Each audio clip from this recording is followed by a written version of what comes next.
मिनश्शैतानिर्रजीम बिस्मिल्लाहिर्रहमानिर्रहीम। शुरू करते हैं अल्लाह के नाम से जो बड़ा मेहरबान निहायत रहम करने वाला है।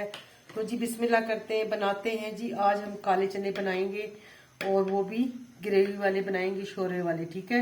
यानी कि पंजाबी में आई मीन शोरे वाले, ठीक है। तो बना रहे हैं जी हम ग्रेवी वाले चने ब्लैक।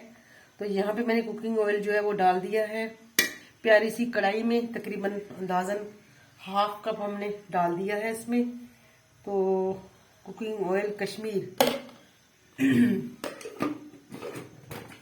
तो हमारा होता है घी गरम। तो यहाँ पे जी मैं आपको दिखा दूं बिस्मिल्लाहिर्रहमानिर्रहीम। ये देख रहे हैं आप, हमने चने जो है वो अच्छे से हमने बॉयल की, धुआं निकल रहा है इसमें से।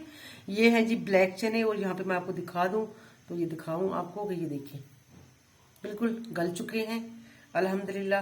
तो इनको अच्छे से हमने बॉयल किया है। इसमें क्या डाला था बॉयल करते वक्त, इसमें डाला था हमने जो है वो इलायची और बड़ी इलायची, दालचीनी और गरम मसाला वगैरह डाल के हमने इनको बॉयल किया है।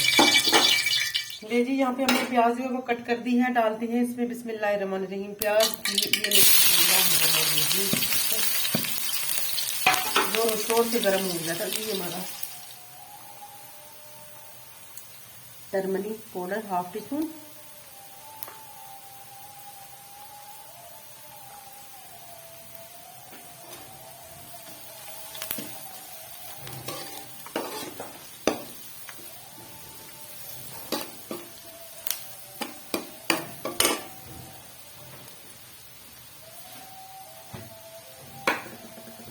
यहाँ पे डालेंगे जी अदरक लहसुन का पेस्ट,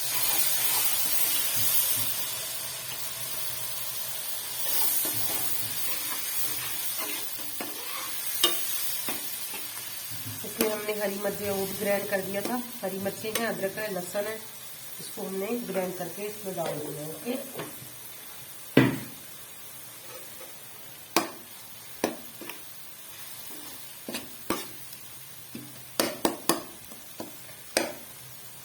थोड़ा सा हो जाए फिर टमाटर डालते हैं हम। ये जी हमारा मसाला जो है वो तकरीबन हो चुका है। तो यहाँ पे हम डालेंगे इसमें चने, ठीक है। चनों को करेंगे बुनाई।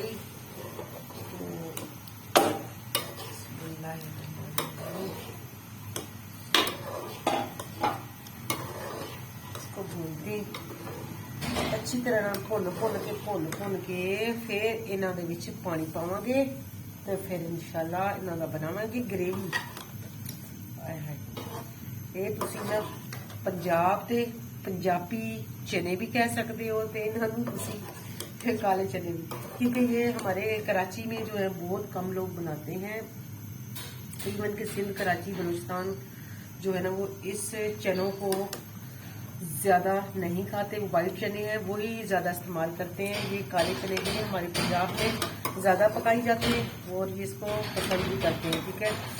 तो इसको अच्छे से ना भूनते हैं, फिर इसकी ग्रेवी बनाकर हम खाते हैं काले चनों की।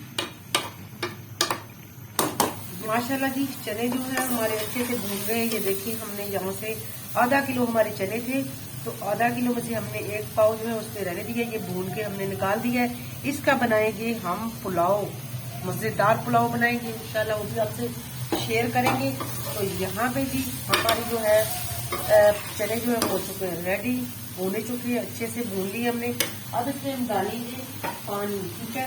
जिसमें हमने चनों को बॉयल कर लिया था उसी बर्तन में हम पानी जो है वो गर्म करके रखा हुआ था। तो ये देखिए बिस्मिल्लाहिर्रहमानिर्रहीम, ये हमने हाफ के जी इसमें डाल दिया है पानी का। ओके, हाफ के जी हमने पानी डाल दी है और एक पाव हमारे चने थे।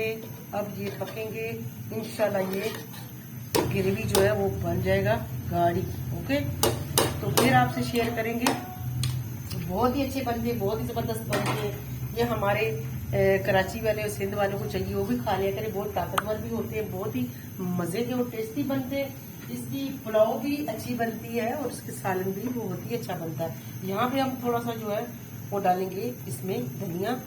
तो देखिए धनिया डाल देते हैं, बाकी धनिया हम इंशाल्लाह बाद में डालेंगे, लास्ट में थोड़ा सा हमने रख दिया है। तो ये वाला धनिया हमारा चला गया बीच में। तो अब इसको हम ढक्कन दे देते हैं, तकरीबन जब पानी पक जाएगा अच्छा सा गाढ़ा हो जाएगा ग्रेवी हमारा, तो फिर आपसे इंशाल्लाह शेयर करते हैं जी। माशाल्लाह जी अल्हम्दुलिल्लाह चने जो हैं वो हो चुके हैं रेडी। और वो ग्रेवी वाले चने देखिए मैं आपको दिखा दूं, मैंने इस पे धनिया जो है वो डाल दिया है अल्हम्दुलिल्लाह। तो यहाँ पे देखिए जी इसका ग्रेवी मैं आपको दिखा दूं, देखिए जी कितनी गाढ़ी है, इतनी रखनी है आपने। तो अगर ज्यादा इसको थिक करेंगे तो फिर ये जो है वो इसका फायदा कोई नहीं है, क्योंकि ये इस टाइम ऐसा लग रहा है जैसे कि देसी जो है ना चिकन उसकी यखनी की तरह बिल्कुल जो है ना ये रेडी हो चुका है। और बहुत ही मजे का है, बहुत ही टेस्टी है। इसमें मैं थोड़ी सी काली मिर्च जो है वो भी डाल देती हूँ लास्ट में, क्योंकि सबसे पहले जो है इसको जो चीजें डाली वो डाल दी थी, और ये लास्ट में हम डाल देते हैं काली मिर्च और धनिया के साथ ही। ठीक है, तो अब इसको हिलाएंगे। तो जी उम्मीद करती हूँ आज की रेसिपी जरूर मेरी पसंद आई होगी आप लोग। आई होप आप भी इस तरह जो है वो ट्राई करेंगे, इस तरह काले चने बनाकर खाएंगे, बच्चों को भी खिलाएंगे। और सर्दियों में काले चने जो है वो बहुत ही मुफीद है। नज़ला फ्लू हो कुछ भी हो जाए उसके लिए बहुत ही अच्छे हैं। जैसे कि देसी मुर्गी जो है ना उसकी जो है यखनी या उसका कोई ग्रेवी खाते हैं ना, उस तरह ही ये काम करता है अपना। और माशाल्लाह बहुत ही मुफीद है। तो जी उम्मीद करती हूँ आज की रेसिपी मेरी आप लोगों को पसंद आई होगी। आप भी इंशाल्लाह इस तरह बनाकर खाइएगा। तो जी दुआ में याद रखिएगा मुझे। अल्लाह पाक जी सबके लिए रिज़्क़ के दरवाजे खोल दे, अल्लाह पाक सबके लिए आसानियां अता करे, अल्लाह पाक सबको खुशियों की झोलियां भर भर के दे, आमीन जी। और आखिर में आप लोगों से यही मेरे प्यारे भाइयों, मेरे प्यारी बहनों और मेरे प्यारे दोस्तों, सबसे मेरी यही रिक्वेस्ट है कि जी मेरे चैनल को जो है और जो नए आने वाले हैं वो सब्सक्राइब जरूर कर लें और शेयर करें, लाइक करें और मुझे प्यारे से कमेंट कर दिया करें। थैंक यू जी। अल्लाह आप लोगों को खुश रखे और शाद आबाद रखे, आमीन जी। अल्लाह हाफिज।